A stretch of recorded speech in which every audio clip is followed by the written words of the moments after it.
Today morning I woke up happily. Okay, maid వస్తుంది, నేను కొంచెం చిల్లు కొడదాను అని. 7:05 AM I got a message from my maid. అక్క, నేను కొంచెం లేట్ వస్తాను అని. కొంచెం అంటే 10 11 I don't know. I didn't even message her back. Wait చేసా 11:30 అయింది. డోర్ వంక చూసా, ఇంకా రాలేదు. నా లైఫ్ చాయిసెస్ అన్నిటినీ డౌట్ చేశా, కానీ ఇంకా బెనిఫిట్ ఆఫ్ డౌట్ ఇచ్చా, వస్తుందేమో అని. 2 o'clock, sink full, house mess, I cleaned everything and still she didn't come. No message, no call, no explanation.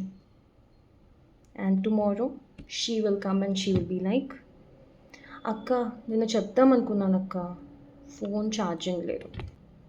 Of course, obviously. So కొన్ని రిలేషన్షిప్స్లో క్లోజర్ ఉండదు, కానీ మేడ్ వచ్చే సెంటిమెంట్లో మాత్రం హోప్ ఉంటుంది.